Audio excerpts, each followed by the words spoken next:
Hey everybody, we'd like to welcome you to the November meeting of the PowerShell Users Group. We're going to get started in just a few moments with our first presenter, Jeremy Brown, who will be talking about AD and GPO and searching with speed and precision.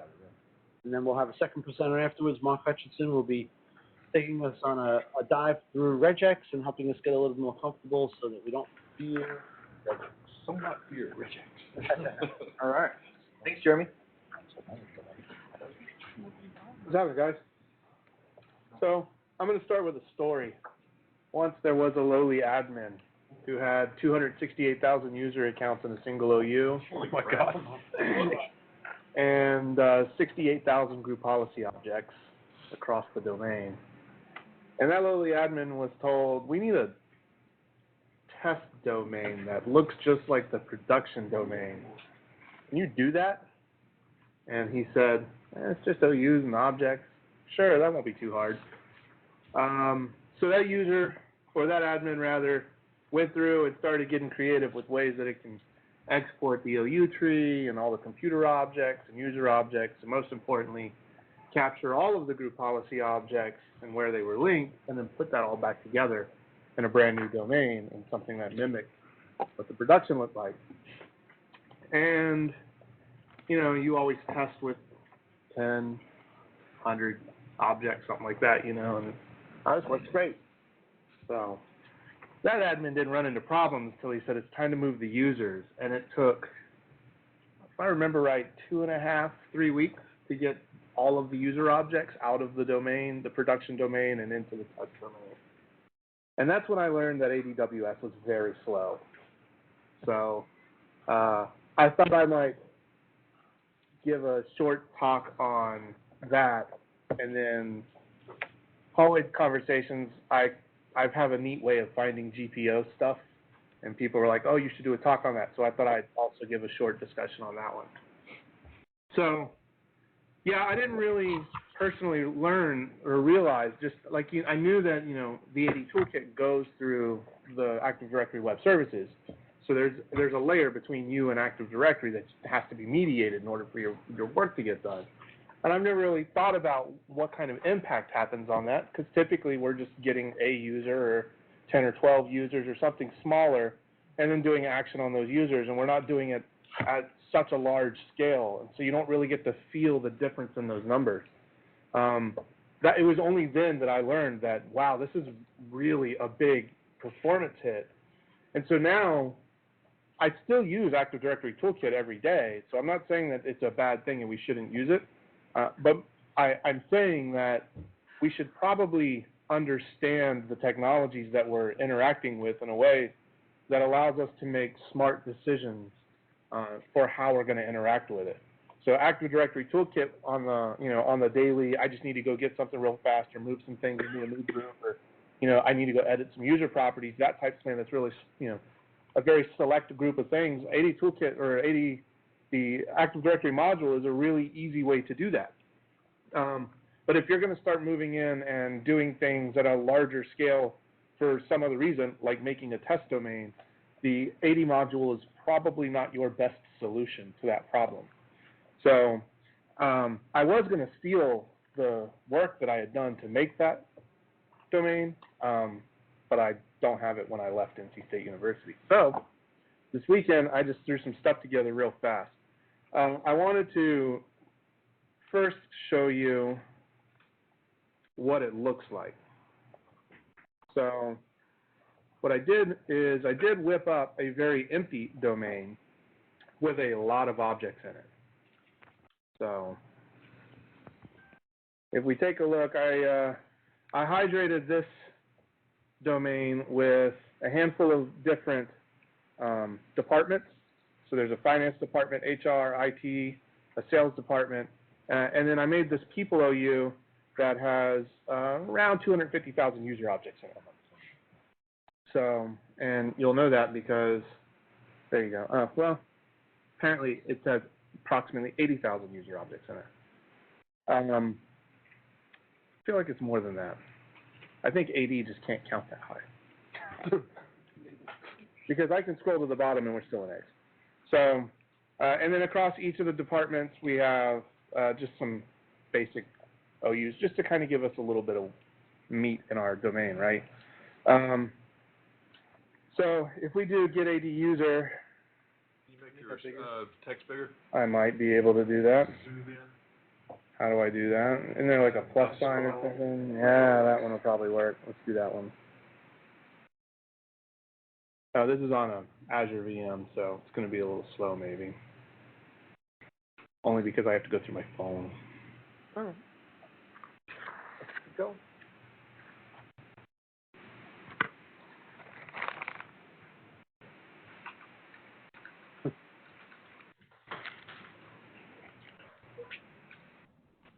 Is that good? Bigger? Bigger.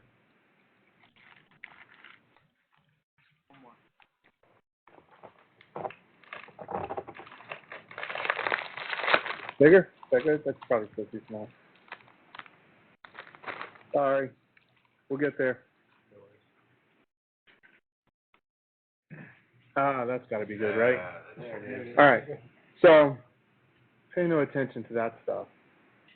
What we're more interested in right now is do something like get AD user, filter. What,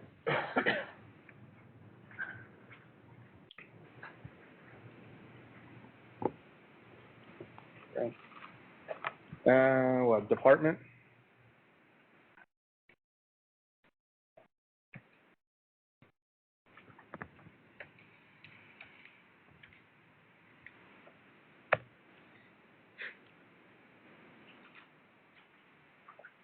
So we'll pick on the finance department here.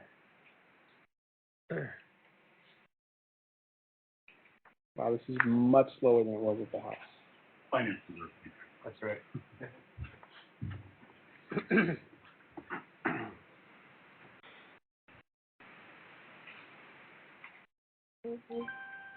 connection. Yeah, I think so. Because even when I went to open it, it took a long time just for it to read my double click. I didn't expect that I wouldn't be able to RDP out off of their Wi-Fi.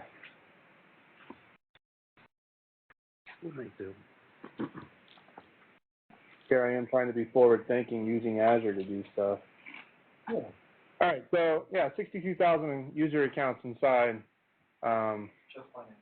inside the finance department. Now, what I should have done, which was poor of me, let's get rid of the count and throw this into a measure command.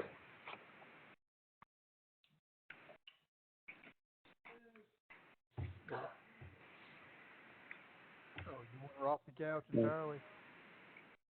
You got an extra open param. Yeah, I'm working on it. Hit insert instead of delete by accident. So let's measure this real quick and see how long it takes to get 62,471 user objects.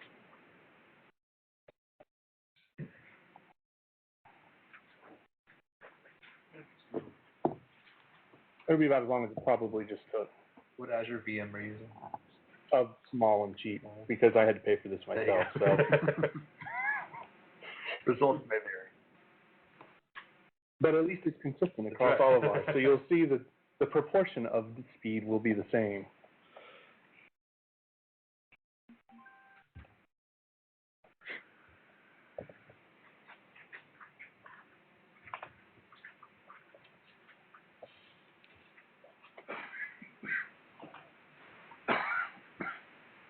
All right, there you go. So it took us 47 seconds in order to get all of those users, right? With just the base set of properties that would come through them. So if we skip ADWS though, and I'm just going to cheat, we'll do it through this one this time.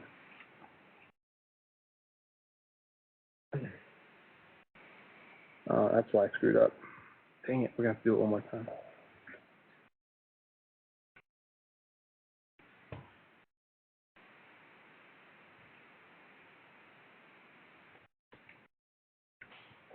My apologies. You can tell I don't do the conference circuit, right? Huh? One more 47 second wait and we'll be on to the next one here. What was the reference? You don't do the what circuit? The conference circuit. Oh, conference. This is so you won't have to execute the command again? So, you know, I'm cheating a little bit here, I guess, since I'm just going to store a bunch of user objects in a variable, and then I can work through those. So, you know, the idea typically would be I probably am getting this from somewhere else to start with and not even getting it from AD. So, and then I need to go take that data that I'm having and then put it, you know, do work against an Active Directory account with that data. Right. So typically you would have that data, you would get the user and then set a property on that user, right? So, and it's those actions that are going through ADWS that are going to cause your problem. So I'm suggesting to you that instead of going through ADWS, once you have this data, you can get that user and set those properties through just a normal LDAP call, and it'll be considerably faster. So my goal is to show that. So here is what we're going to do, right? So for each user in users, so we want to set the name to be the distinguished name and then go get each of those users, right?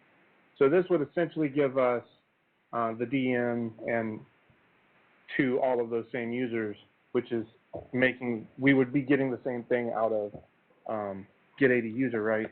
Except if I go run this one, it's already done. So it took 164 milliseconds versus the 47 seconds that got. So you could say that that's not incredibly fair, since I only got the DM property out of this. But in a minute, I'll show you that it doesn't really matter.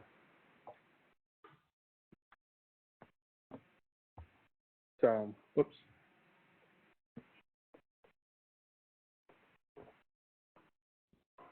So we did that one. And then I also wanted to show this one. And then give you guys a question. Of course, if you just saw my screen, you already know the answer. So here we're going to do the exact same thing.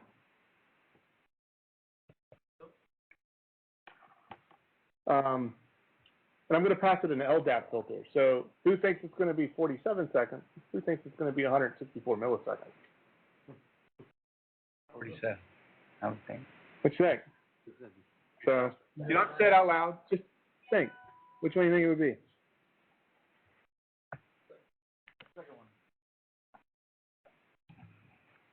Well, you already know the answer, right? No, because you just said LDAP faster, so don't use Yeah, it. but I'm using get AD user still. I'm just passing an LDAP filter through ADWS to get my user still. So I'm still stuck having to go through the abstraction. It's not, and that's why I wanted to point this out. It's not the filter that's the slow part. It's the web service that's the slow part. So the fact that we still have to go through the web service creates the long wait.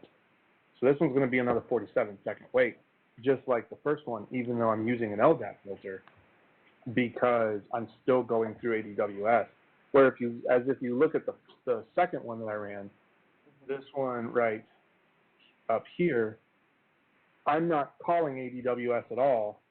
I'm just connecting directly to Active Directory. Is that Through what ADSI. you're doing, casting ADSI? Yeah. Yeah, you're using ADSI, and there's a default lookup there, and ADSI, you can give it the string, which is LDAP colon, that kind of stuff. You can Yeah. use that thing strong for other Yeah. types.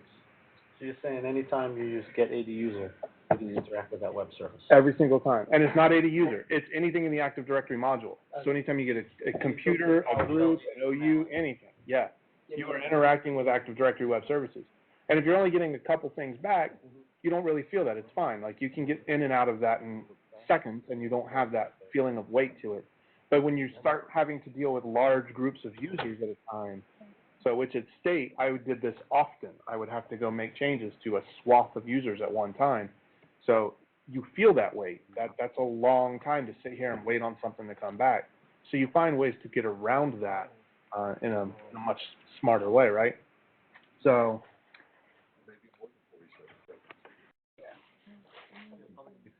Really slow, because you have to do one for each. it should be about the same. So what I did is I ran it here, and you can see 179 versus 19 seconds, 19 seconds. So there was a difference of 70 milliseconds between the two. So meanwhile, the measure command was a total of 23 milliseconds for just calling ADSI directly. So I mean, that's a really big difference in speed. Do you have ADSI only if you have the tools? Yeah, if you've already installed like all of the, if you have the RSAT installed, then you have Thank you. ADSI. Yeah, okay. Actually, I think you have ADSI even without that in PowerShell. Just with Windows. With PowerShell, you have ADSI no matter what. I was thinking of ADSI edit. Oh. But yeah, no, the ADSI library, it's just there. Okay. There you go. Yeah.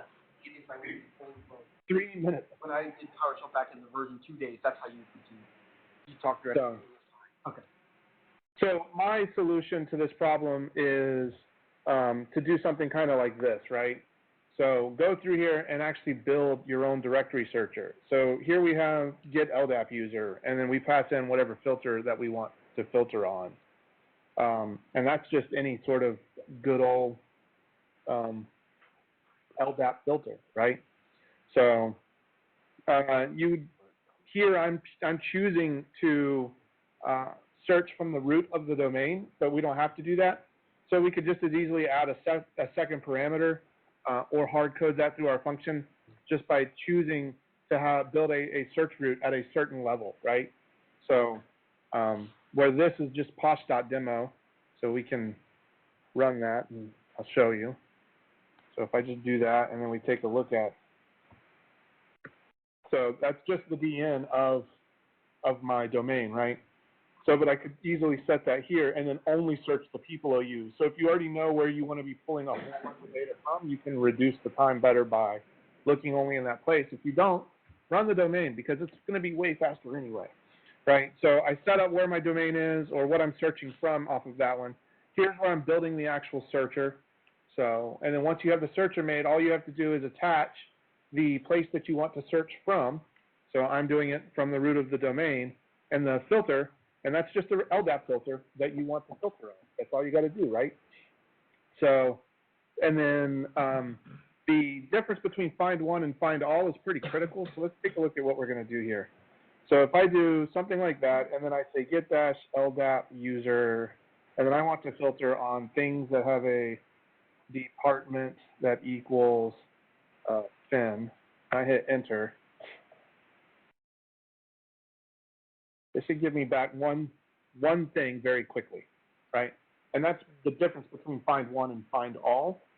So find one gives me the one user. So, and if I do that and I attach it to, well, just something, it doesn't matter. So now I can look through the properties of that user and see, there you go, and see the base set of attributes that you would get from an LDAP lookup, right? So they all exist just like we would expect them to exist in get AD user. We're just getting at them by going around the web service. So this is way, way faster, right? So find one is my, go ahead. So at this point too, you created your own thing.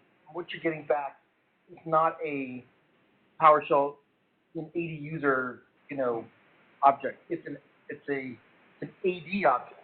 Mm-hmm. Well, it's not So even, it's an LDAP object, yeah. LDAP object. So yeah. effectively, you're using the .NET attribute stuff.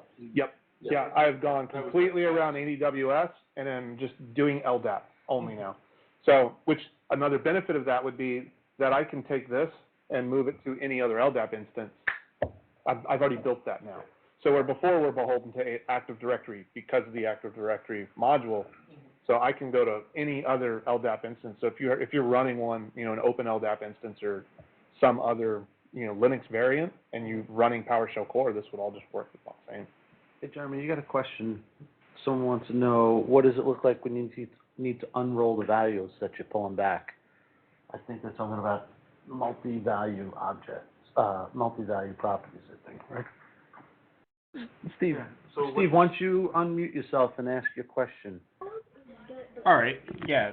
So the values there are stored in what look like hash table arrays, basically. what does Yeah. unrolling those look like when you're using ADSI as opposed to get AD user? You know, because with get AD user, you can just access the property and you get a string value back. What does it look like in this to unroll that? I got you. It's the same thing. So if I Okay. just call out, like, over into here, so we want given name, I can just hit it, and it takes me, and it gives me given name. Okay. So It's they're all unrolled the for you exact right same there. as just like, as what they would be. So whatever the property value is that is being held in there, so, you know, when you go look at the property of the user, if it's a string value or an int value, so that's what's being returned here. Gotcha. Do what?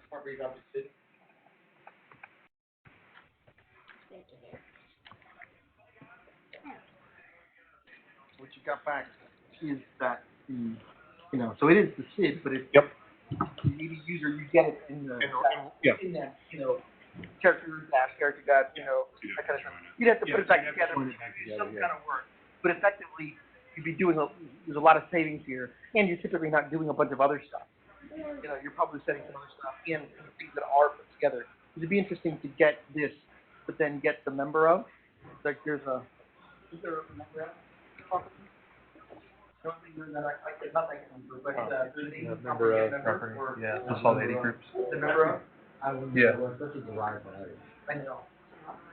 Yeah, that one's gonna be really weird. I'm not sure how you would get that here. So instead of going through properties, could you access it, what were your given name? So you do $A and in square brackets, a quoted string given name? I don't know, I've never tried. So you're saying treat it as a hash table? Yeah. Instead of going through instead of sorry. going through properties, it's directly off of A. I'm trying to get there. $A. Well, you'd still have to bring in properties first. You just wouldn't have to call. You wouldn't have to expand given name, I don't think. Yeah, I don't think this would work. Okay. Because that's still nested inside the properties object Okay, or property. gotcha. So, so anyway, yeah, so it's treated really no different than AD user would be. So you just expand out the part that you want to expand out to capture it and use it however you want to use it. So, and then, we can even use the same thing with the put method to go set properties, just like we would in set AD user. So we can go and change the values of writable AD attributes using put. So it's really powerful and very functional to do. So the thing that I wanted to show is this as well. So if we go way back now to what we were talking about with get AD user department equals spin, and then hit enter to that. Oh, hold on.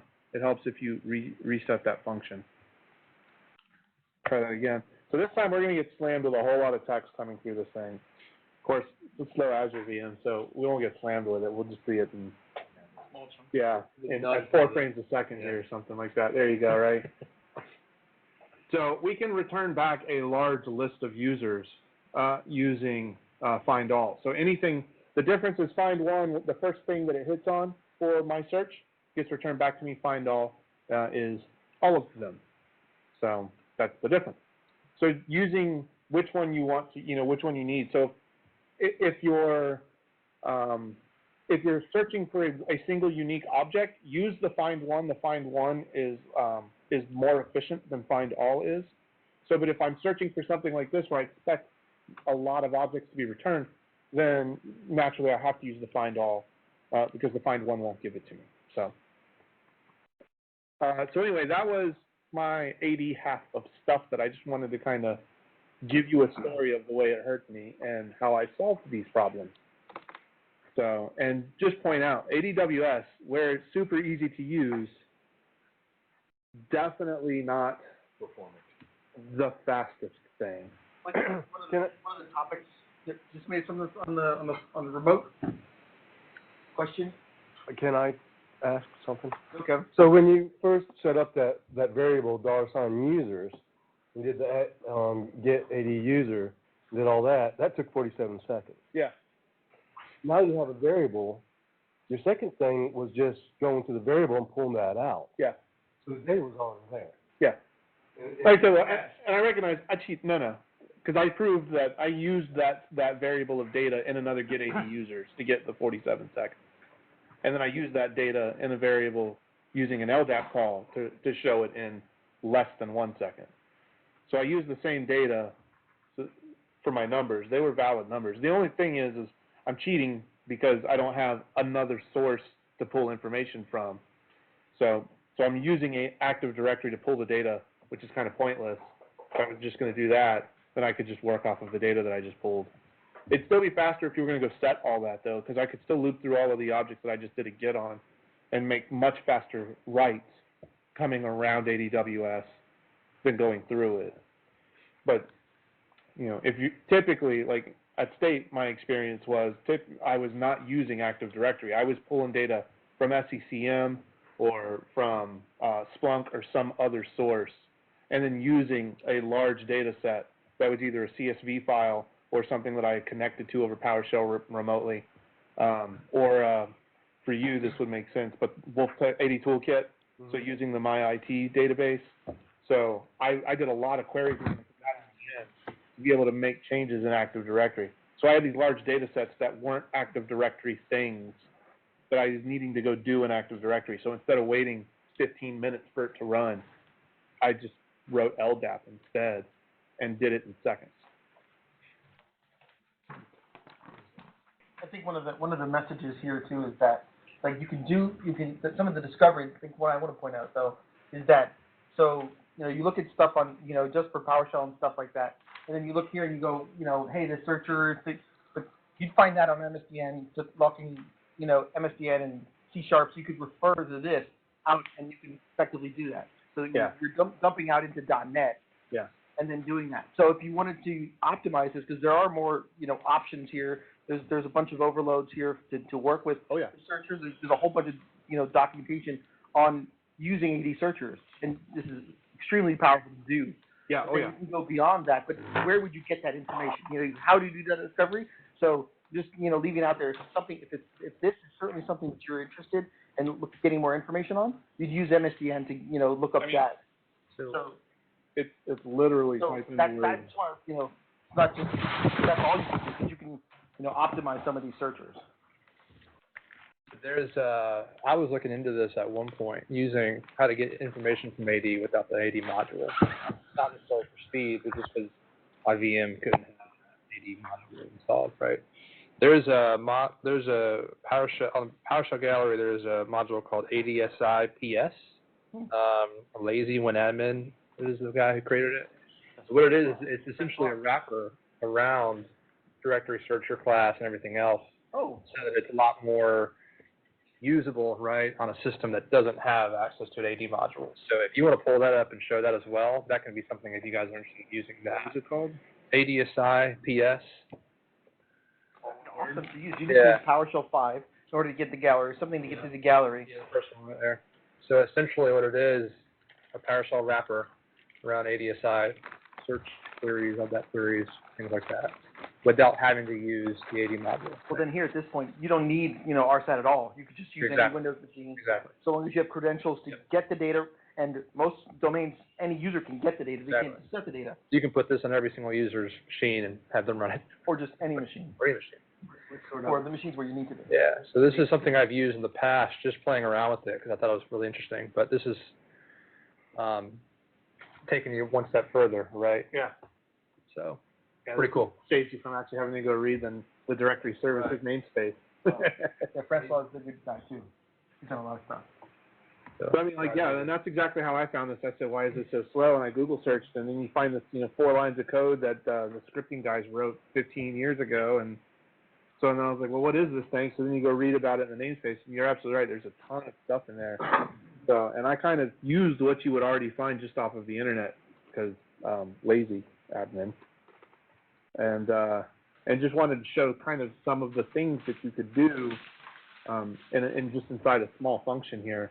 But you're absolutely right. There's a lot of extensibility inside the directory searcher class that you can put to work for you. And anything that you do in that class goes around ADWS. So it's much faster. So you have a little bit more upfront work, but what you get back when you're running at scale, it's going to be way worth the time. Yeah, certainly this is not for every purpose. No, But this is a surgical needle to get you what you want. Yeah. For the particular purpose, and you have to, design it, because again, here at this point, you're writing it, so, this is the one, so you can do but it's a surgical strike for Yes. what you want. Yeah, this is purpose built. Where get AD user is your daily general work. Absolutely. And it's, I mean, to this day, that's how I use this. I run get AD user, get AD computer every single day, repeatedly. Yeah. So, but there's still times where I go dust off a bunch of directory searcher and ADSI LDAP direct calls, because I know that what I'm about to do is I'm too impatient to run it through the web service. Well, it's interesting. I'm thinking even through the idea that this may get you some of the data you're looking for, because ultimately, you could just do this to just give me the distinguished name of all this stuff, and then I could use that distinguished name to go get me other stuff. And then I'll also At that add, point, I get 65,000 records, but now what do I do with that? another thing is, like, this gets you access to some things. Like the big one for me was when I was doing the group policy stuff. So I had to dust this back off because parent OU isn't a property of an OU in Get AD organizational unit. So I either had to get creative with splitting on a comma and taking everything after what my current BN, or do something different. I think So, that's where I use. so I chose LDAP searcher because this has a parent property that gives me the parent OU right off the bat. That's where I found the ADSI PS module I just showed you. I think that's what led me. I think I had that exact problem, and I went this route, right? But he's going down the same route you're teaching about, right? Yeah. Because there is no property to look at the parent OU. That's Just I- built off of that. Yeah. I brought it just so I could show that. Any other questions, or? So I never did the GPO stuff. We're kind of out of time at this point. He did good. He did good. You can do it if you want. You can do it. So a quick question here from the phone. Where do you start running into the issue when you're looking at scalability? Is it like over 50, over 75,000, or is it just basically depending upon what you're actually doing? I would say that depends. So that depends on, how big the domain controller is you're working against, how much provisioning do you have to it, and how busy is the domain controller, will change that. So for me, I've only ever run this when I had like greater than 500, 1,000 objects to deal with. So less than that, I'm fine with waiting on whatever Get AD user does, because it's easier, right? Get AD module is much easier than going and dusting off some native LDAP stuff. So,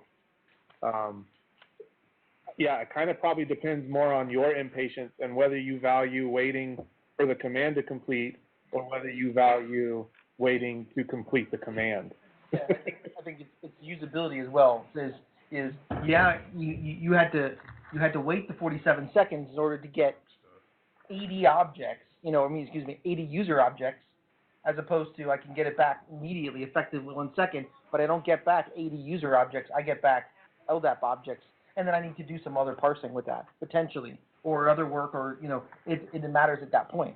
And so, if I need the speed up front for this purpose, and I don't need all that, the fully hydrated, AD user, then I think certainly, this method would work. But if you're, again, it's a strategic thing. This is what I need, and this is what I need now. And I don't need all that other fluff, and I don't need it to generate, all this other stuff.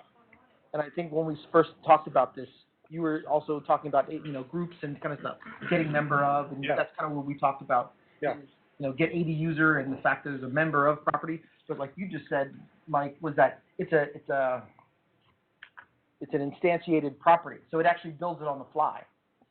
And it creates all those references on the fly, as opposed to it's a backlink. It's a backlink.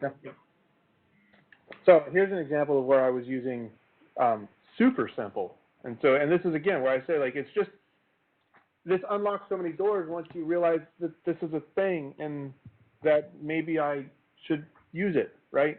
So this was a script that I wrote in order to go find non-Windows computers and then set their DNS zone, their search zone correctly. So here I went with just use get AD computer against a whole bunch of computers that had the word Linux dash in their operating system. Since we were joining Linux computers into AD, we made a policy decision organizationally that any Linux computer starts with Linux dash, and that allows us a way to identify them, you know, as through programmatic means. So that's what we're looking for here. And then I go through each computer, and then for that computer, I just went, where's it at? Here, right here. So go grab its distinguished name, and then get its parent, right? And the get parent DN or get parent OU function was written. It's down here. Almost. Come on. Yeah. Get parent OU passes in the current DN and just does it. Come on, computer. Cut it out. So get parent OU, pass in the DN of that computer object, and get its, by doing an LDAP call, parent is a new property that I don't get with a get AD computer. So get its parent. Done. Right? There's nothing more than just return right out. Yeah, get it and send it back out. And now I can store that. Yeah, and now I'm storing that one. Where I didn't have that through the AD module, I do have it here, and it's super easy to get to, and it saves me how many more lines of code to get it in the creative way. You know what I mean? I like the idea of building functions around LDAP calls that you're doing here, like get parent OU, around things that you couldn't really do. You do it like a massive one-liner with get AD user and like seven different pipes, right? That's I like the yeah. That's what I'm saying. That's what you'd have to do. Otherwise, or you that's clean. just do this. Like, but you have to realize that hey, there's this whole other way for me to do it. And so that was kind of my motivation behind this. So that's cool. That was a nice segue into REGEX. Yeah. So we'll save my other 30 minutes for later, and I'm going to pass it along to Mark. Does anybody else have questions before I move on? You're one class. One class. Sure. Golf time. I don't know how to. Here it is. I don't know how to use it. Okay, good, because I have no idea how to WebEx. Better do that first, and that makes it a lot easier. Back to them. Sorry about that. You were telling us. Mark that there. Always possibly use it for beginning stuff that couldn't have to get it. I'm gonna pass my screen. Thanks for it. Now you should see a thing at the bottom that says share your screen. Whoop. Mark. Recording. Yeah. Presenter. Share content. But do I want to share? Just share. Yep, that one. And then share your screen. Oh yeah, share my. That's what I. Yep. Ta-da. Yep.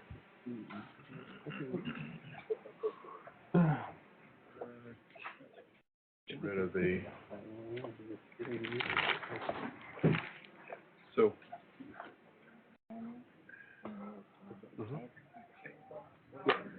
Yeah, he was in the engineering at the time. I left him back to my position. You're good. Okay. Wanted to wait till y'all got back in the room. Didn't want you to miss something. Are we ready? Sure. Okay. Hello, everybody. Mark Hutchinson. Thank you for sitting in on my introduction to regular expressions, and I want to emphasize this is an introduction to regular expressions.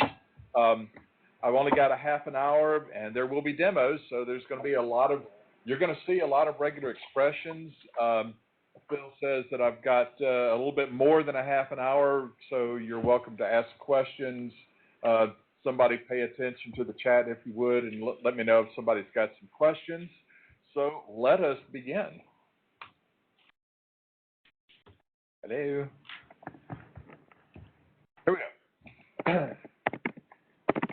These will hopefully be some familiar commands, some dir commands, some find string commands.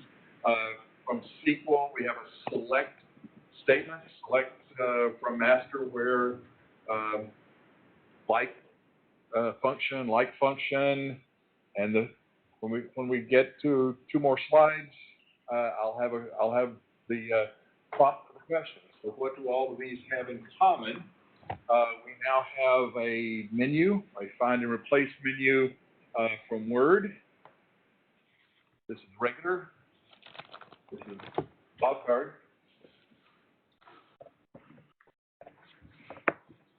So, the question is, what did all of those have in common? Regex command. No. What? Well, some in the wildcard one. Fuzzy searches. Euler. So, textual pattern matching. That was what I was going to say. So, I wanted to start off with that because in part to assess the audience to make sure that you've seen some commands like that, but to orient your mindset in for the rest of the session. What we're looking at is textual pattern matching. But Mark, I hear you say, what does that have to do with the topic of your presentation? But Mark, what about regular expressions? Somebody did say regular expressions. But Mark, why so many rhetorical questions on your slides? Good news, everyone. So, regular expressions are textual pattern matching on steroids. Like that. I have a question. Yes. Mark, Yes. why did they name them regular? It came out of this came in the 1950s, and I don't know why they call regular. There were some fancy ones, I guess. Well, what I'm thinking is that they're really good when your text has some identifiable patterns. So it's regular. There are regular patterns in the text, and you can specify what those patterns may be with a regular expression pattern. And I did want to emphasize that PowerShell enables regular expressions in many ways and in many places. Oh, okay. So in regular expressions in PowerShell, we've got 2 things going on. One, matching patterns and using regular expressions to change the data. So there's 2 things that you can do with regular expressions. So the first thing I'm going to introduce you to is the match operator. And there are 2 flavors, the regular match or iMatch and CMatch. And CMatch is case sensitive. I encourage you all to use the CMatch replace whenever possible. It's not only more performant. Oh, thank you. If you're doing case sensitive versions of the match operator. I was using that for my clock. Oh, is it popping?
Yay.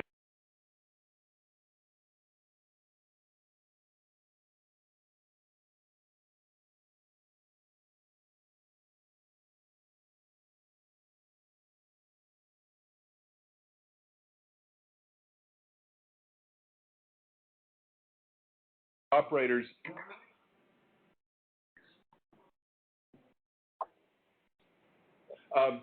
The match and non-match operators will give you a Boolean true/false based upon the first encounter of a matching or not matching pattern in the string.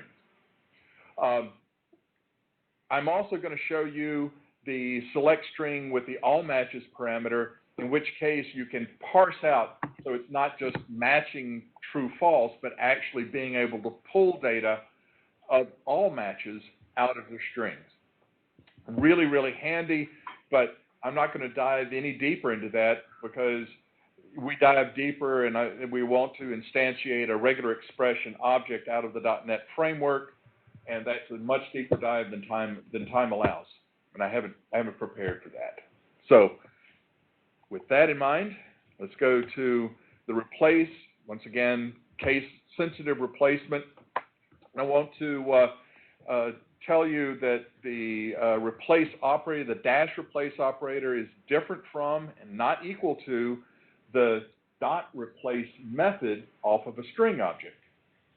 The dot replace object off of a string method off of a string object does not support regular expressions. It's strictly a string comparison, string replacement.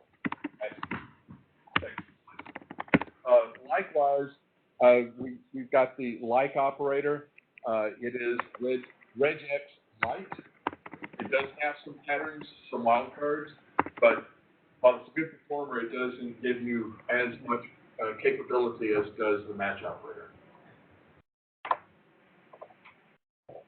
Dun, dun, dun, dun, dun. Too much time. Okay. For most of my demos at the first start, I'm using this string. Now is the time for 300 Spartans to stand against. And let me scroll over here.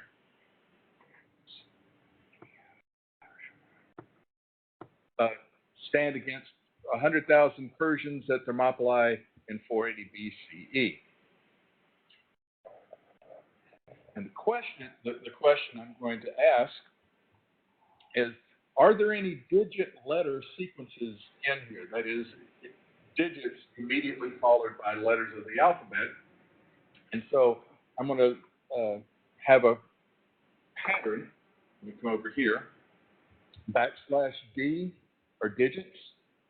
And then I'm going to use a group of characters saying it can be anything between lowercase and uppercase A to Z and lowercase A to Z.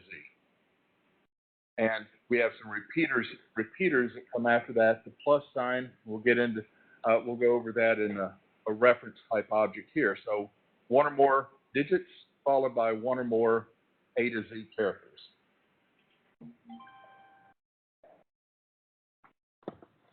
It's true.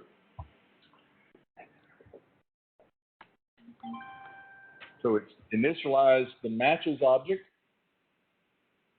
and because this is the .match operator, it only finds the first of anything. So if there were multiple digits followed by letters in this string, it would only tell me the first one. Yes, Steve. Is that matches $? Is that an array? Is that what we call it? It will be. Okay. Right now it's a one item object. And as such, I don't have to list the whole object. I can specify just the first element of matches, and that is 480 BCE. So effectively, yes. But if that happens, it only contains one item. It's an array. It's only one thing in it, but it's an array. So let's look at just digit sequences, nothing behind it, but just digit sequences. and I'm looking for a not match. Well, it found a 300, so not match was false, and yet it populated the matches object. It found it found 300, but I'm asking for not match, therefore it was false. And using the matches the match operator, you have to find out whether or not it did or did not find the match before you look at the matches object.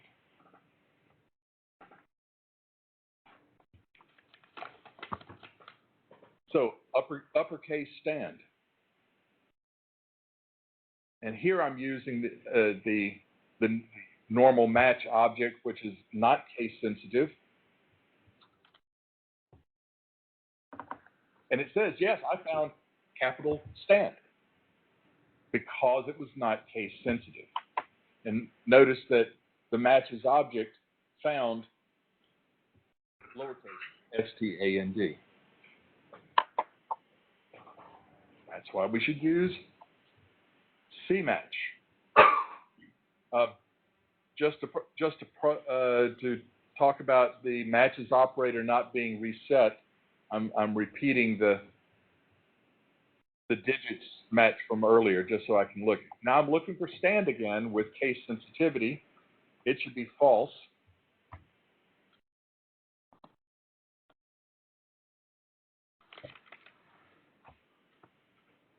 But the last match that actually worked was the 300 that I did. The one I did up here. That's what matches was initialized to or set to the last valid match operation. And you can't always check it to see if it's null. So in this case, once matches was set, it's not going to be reset to null. Once again, looking for digits just so I know what is going to match or not match. Uppercase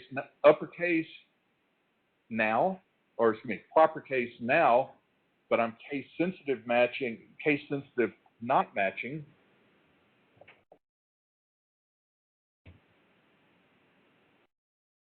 And it found a proper case now, but because I was saying not match, it's false.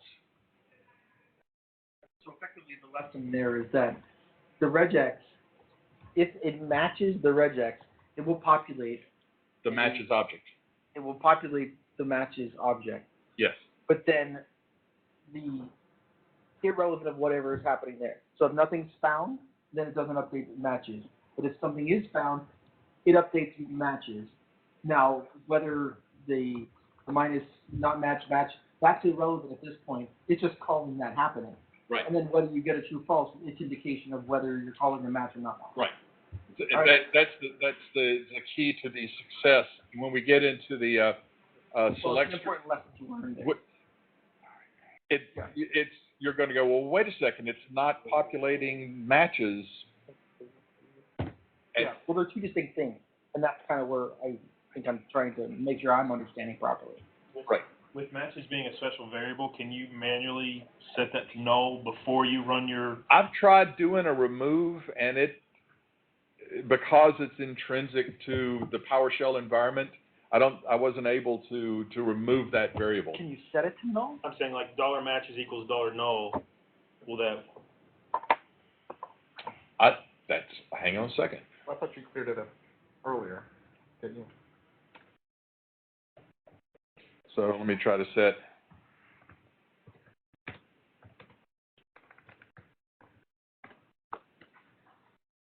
And then up.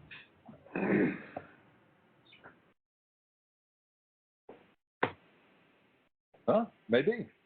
So you'd reset it before. Yeah, so reset it before you... Well, it assumes that what you're trying to do is go look for it. Right. So that's what I'm saying too, is that if the logic is to try and go get it, but if it may not be, I don't even care what the match is, I just want to know whether it's true or false. Then that's one objective. But if your other objective is to go get the matches, well, then you need to understand that you may not get anything in there. And so if there's nothing there, there's an assumption that it didn't find a match, but you can't trust that because you potentially need to reset it to beforehand. The matches array is the proof of whatever you're trying to figure out, whether it's Matches- true or false. No. The matches array, If it finds a Yes. thing, If it and finds if you're it, but not- you're saying, I don't want to find that, then it's gonna say, this is why it's false, because I found that number, or I found. Right. that- correct. Right? But it may be a value that was left over from a prior match operation. Right. That's still the reason you want to clear it before you do any of that. Right. Or just trust the true and false nature of that operation result. yes. And now I'm going to go after a not match for lowercase now, which should be true. And it did not initialize the matches variable. And because instead of now is the time, we're 480 BCE, so this really should be now was instead of now is, and this is what the replace operation looks like. In this particular case, I could have used the replace method off of a string object. So replace now is with now was. And now our string is now was the time for 300 Spartans.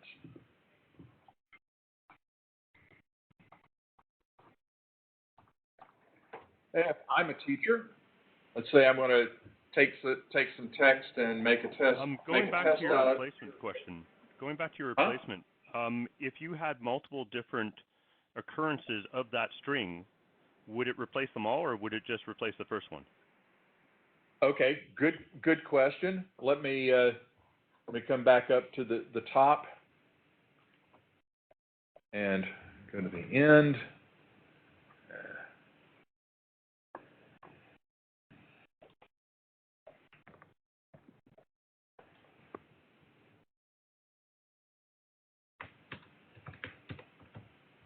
Now is good.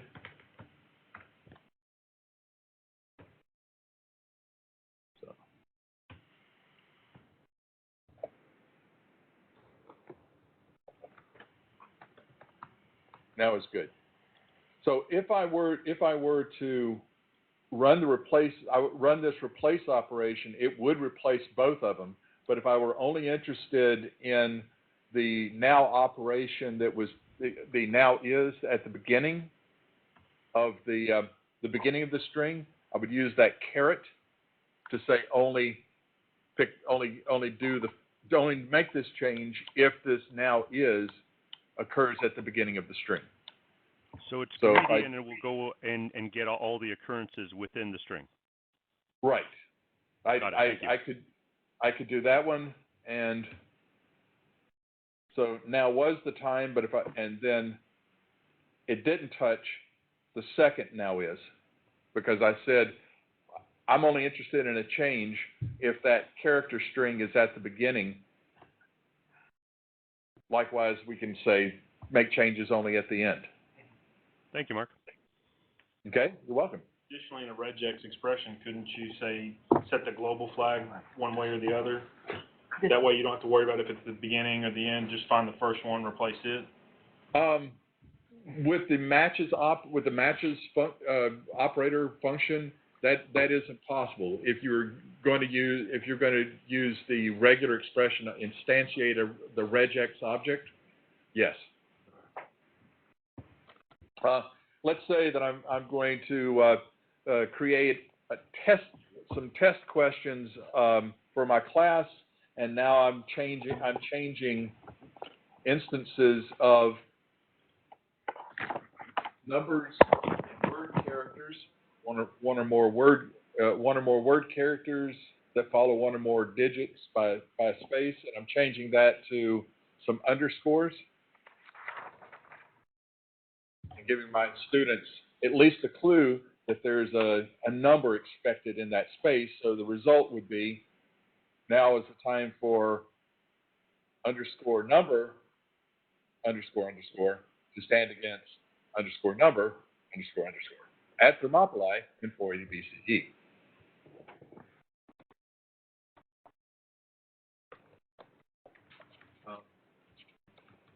And once again, we've got the difference between case insensitive replacements.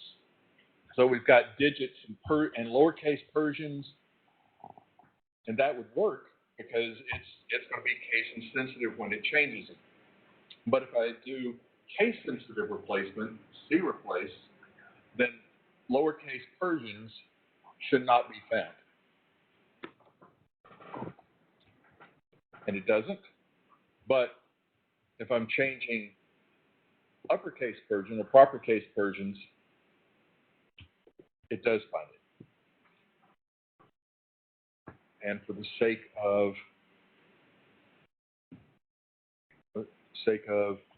time, I'm going to go back to my slideshow. Are there any other questions before I continue? Okay.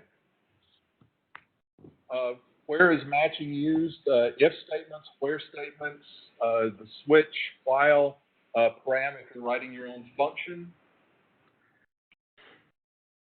And a quick reference to the regular expression meta characters, the language of regular expression patterns.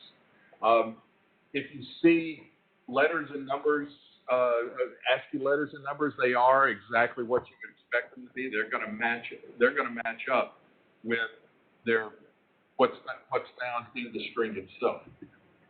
And we've been using a single line string, but you can match multiple line strings that are line, carriage return, line feed, carriage return, line feed, etc. You can create a pattern that matches multiple lines. In regular expressions, the period is the wildcard character, and it can be anything except the new line character, and that can be overridden as one of the options if you want to make a period equal to a backslash as well as letters, numbers, etc. Escapes, backslash. How many people have used the backtick? Backtick T, backtick N, backtick whatever. So those in regular expression language is a backslash R, backslash T, backslash F. Tabs, new lines, carriage terms. When we want to do some things like grouping, I'll show instances of this. I can use a parentheses around them to be able to extract out that information. So when we get back to the second demo, I'm going to show parsing. And for parsing, where we're pulling the data out, not just matching it, we'll do that with grouping, which is parentheses in a pattern. If we need to repeat something 0 or more times as an asterisk, 1 or more times as a plus, and then we have the ability within regular expressions within a curly braces. Is it curly brackets or curly braces? Curly things. Curly. Within the curly, the curlies, you can actually specify. You can actually specify a lower to upper limit in the number of things that you want to repeat, and those will also be in the examples that I show for the second demo. By default, regular expression engines tend to be greedy. If you're trying to match things and say, here's a pattern, match it, it's going to be really, hey, let's match. Many times you want it to be restrained. Whoa, hey there, big fella, wait. That's what you'll see question marks being used, and that says don't be aggressive. That be a little bit reserved in your trying to do the matching. You'll also find question marks inside the parentheses, and that makes groups behave a little bit differently. I've already shown you the square brackets. If you've used SQL or used the like operator within PowerShell, it's the same thing. What I just showed as an example in somebody's question that in the audience, ask the caret It signifies the beginning of string. It also can be used to say not one of these characters if you're in the square brackets. Dollar sign for the end of string, and alternation for is it this or this or this or this. Other things that you're going to find very, very frequently, \W, \D, and \S. For some reason, for word characters, \W, they include digits and they include an underscore. I don't know why. Digits are what you would expect. Space characters are pretty much anything that's non-printable, including the space character itself, but also character tones, line feeds, tabs will all match up with a \S. There's also a capital version of these letters, which mean not one of the lowercase. So \D are not digits.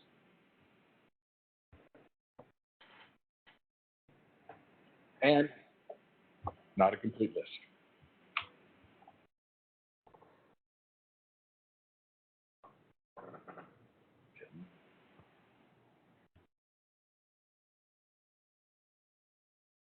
Here I'm going to go into all matches. This is for select strings, so $A is what it was, and I'm looking for all the matches of one or more digits. So \D plus one or more digits.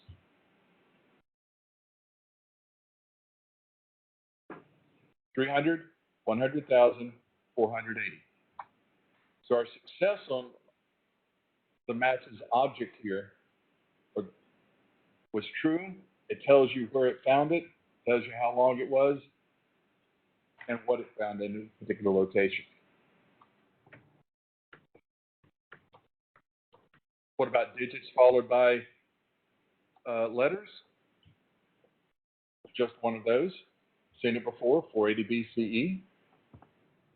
Can you show the value of A again real quick? The value of A? Sure. Now is the time for 300 Spartans to stand against 100,000 Persians at Thermopylae in 480 BCE. Now is good. Okay. Wouldn't the dot matches the success always be true? Or would there be a success of false somehow? I don't know of a situation where you would get something in the matches result that wouldn't be a success of true. It's just that that's what's returned in the matches property.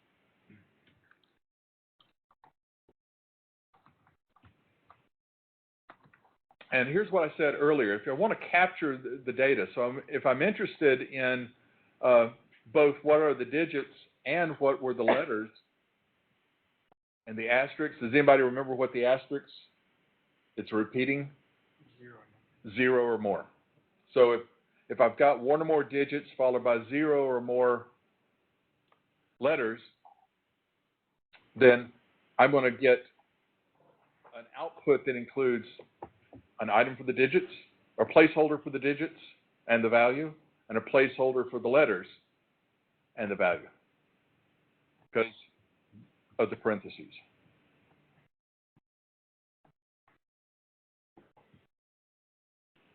Come on, there we go. Be nice. Now, oh. That was awesome. What? One second. I'll go back to it. You went to take a picture and just to throw it away. Click. Hang on a second. See, he's got the slides. We're gonna post it on GitHub, so don't worry. So no, we're gonna get up GitHub. No, keep going because we're running late. So we've got two groups in all of our captures. It's the digits group and the letters group. The digits group and the letters group. And finally, at the end, we've got the digits and the letters, so something actually shows up. Would you like to take a picture? No, it's okay. No, we'll keep going. Okay. We're running late. Okay. Time doesn't permit that. I'm going through. This is down in the home stretch.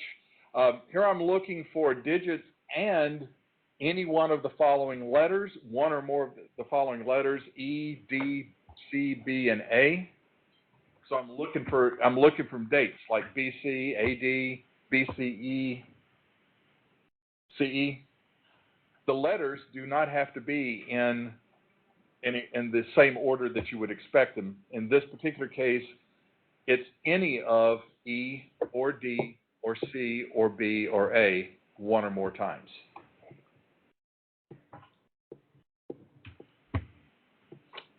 And yes, it found the 480 BCE. Bill, your brow is furrowed. No, I'm blind. I can't. Oh. I'm squinting. I'm trying to read and Well, I thought there was a closer screen right behind you. well, there is, but there's a huge glare with the light. Oh, sorry. I'm looking at lines. So now I'm looking case sensitive match for a lowercase now, and it should not find it. So that's why it tells me to wait. Now I'm looking for a case sensitive match for proper case now, and it should find it. And some switch statements. Okay, real quick, I'm going to validate medical record numbers. The rule is that you have either one letter, not an I or an O, followed by 5 digits, 2 letters, not an I or an O, followed by 4 digits, or a D followed by 7 digits. That's the rules. So, BR549, does anybody know the reference? No. What? Hee-haw. Hee-haw. Exactly. Drop this down. Just. I'm old to anything built, I already know, when I was young. Okay. So, medical record number is BR549. The switch statement says I'm going to use regular expression matching, passing it the MRN variable, and the pattern here is not an I and not an O, but everything else between A to Z, followed by 5 digits. And here's the curly braces, 5. How come you didn't have to include the lowercase? Because a valid MRN for this particular hospital is uppercase. Okay. Otherwise, Or you would have had. right. Two of those. So once again, we got curly brackets, so I don't have to type them all out again. Or the letter D followed by 7 digits. Well, it's an invalid MRN because there's too few digits. Okay, let me add a digit to it. So I've got 2 digits, 4 letters.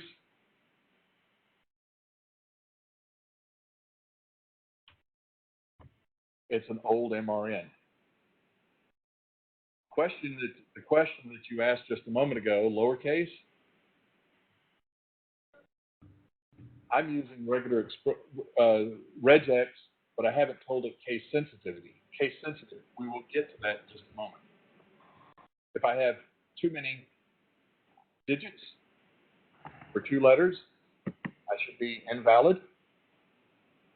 But it tells me it's an original MRN because it found 4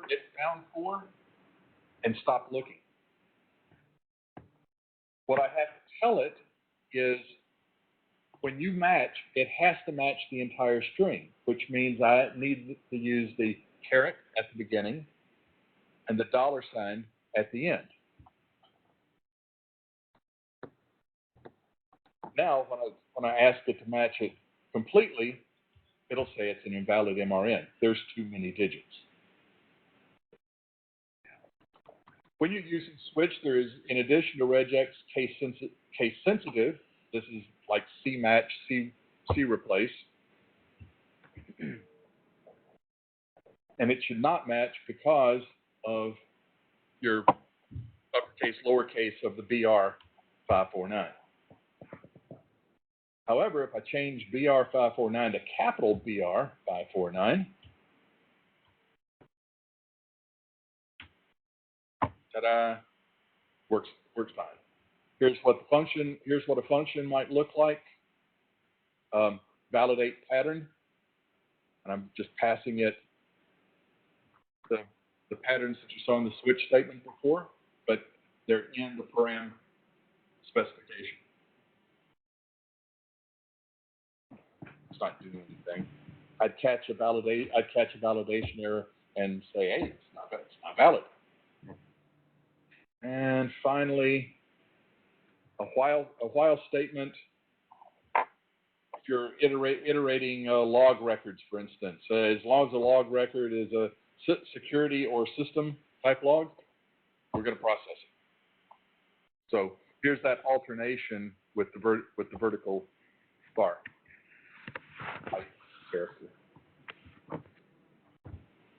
I'm not doing anything, but it's an or, not an and. It's an or. Is it this or this or this? And so I think one of the things that, yeah, it's kind of just pointing out that people see is that the validate, he did a whole bunch of switches there, but then all those regexes are split there in the pipes, in the validate pattern that you can see there. Is that it's the start, the beginning, and then you find the pipe, and there's the next one. Yeah. So it's effectively the same thing. And then the only other thing that I wanted to point out, or at least I noticed one, oh yeah, I had to remember that because it's caught me in the past, is he's going back up to that switch. Can you go back up to the switch? Sure. When you're using it, now this is just a PowerShell thing, but when using a switch, you notice him doing breaks at the end of every line. If it matches any 2, 3, it would do all 2, 3, 4. It would do as many as it matches on, and then keep on going. So effectively, you're doing a regex max, but you can you can use that to your benefit too. So if you wanted to do some work, if it matches this pattern, then you want to do some matches that pattern. This is like, so because he's doing a break, he's breaking out of the switch at the end. And so the first time he sees it, then you break out. But if you could match the first one and then get down to the third one and match that one too. But then if it doesn't do anything, that's the default. So you never see the default unless nothing matched or the front of the run. But I just wanted to point that out because otherwise. In a switch statement, you'll fall through and do multiple comparisons unless you break. Yeah. So it's just a thing that could catch you later on. Mark, do you have a good, like a website resource or something for a regex builder for PowerShell? Not for PowerShell in general, but my favorite regular expression evaluator that I play with is myregextester.com, and you can enable the .NET engine inside of it. I think it's probably using a Perl or some other regular expression engine by default, but you can say no, use a .NET. It's probably my favorite. It's one that if I just start typing my, it goes, oh, my regex tester. Yeah. So I go there all the time. There's another one called regex 101, but I don't know if you can switch it to the .NET piece. It does. You can give it an expression, give it some data, and it'll say if it's going to work or not. And then will it highlight also the where it matches, all the matches? I don't remember the one that I used, but or at least I had years ago. But if you give it the link, the breaking the matches, it'll then highlight the text that you put in there, going and then bold and green, and show you all the places it matches. I've used it in JavaScript, and it does do that. Oh, is that the one? It's the one I'm thinking of. Yeah. What's the difference between .NET and Perl 5's regular expression? I don't know. Do you know? Do you know? Is there any difference between .NET regex as opposed to some of the other ones? Yes. I'm just gonna. Okay. Come on. There you good.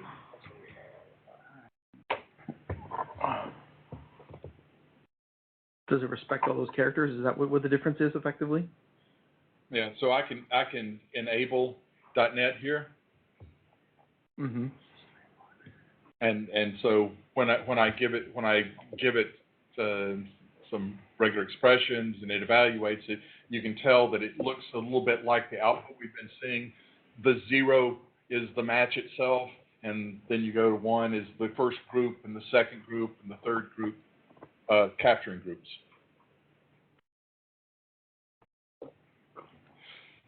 rabbit hole, what I avoided, this is the next to the last, third from the last slide. Time precludes complete coverage of regular expressions. Once again, I said this is an introduction. Didn't get into repeating groups, didn't cover what .NET does. .NET gives you more regular expression power, including repeating capture groups. You can name your capturing groups, for instance, instead of referencing them by number. You can say, oh, this is the first name, this is the last name, etc. And when you reference it, you can reference it by first name and last name like a dictionary, like a hash table. Didn't cover performance issues. I didn't cover the .NET Framework native. So a little chuckle for the end from XKCD. I got 99 problems, so I used regular expressions. Now I got 100 problems. A way of saying regular expressions are really good. They can help you, but you can go down, you can get yourself lost in regular expression hell. So my advice and conclusion, last slide, I do advise you to use the case-sensitive versions over the case-insensitive versions, because you and whoever follows you may be looking at the pattern and going, well, this shouldn't match. It matches because it's not case-sensitive. And also, case-sensitive is a better performer, slightly. This is text pattern matching, so beware of trying to match number patterns. This is, is this thing in the range of this to that? No, you don't want to do those types of numeric comparisons with regular expression. This is textual pattern matching. I have introduced regular expressions. I've shown how they're used in PowerShells, and showed you lots of demos, examples in my demos. Thank you for your patience. And are there any questions? Crickets? Bueller? Good. Good. Thank you. Okay. One time. Somebody just wrote a comment. Is there a comment? No, someone just said Mark Manasseh did a similar presentation. Cool. Okay. Thank you. All right. Well, thanks for Thanks for stealing my thunder there, Mike.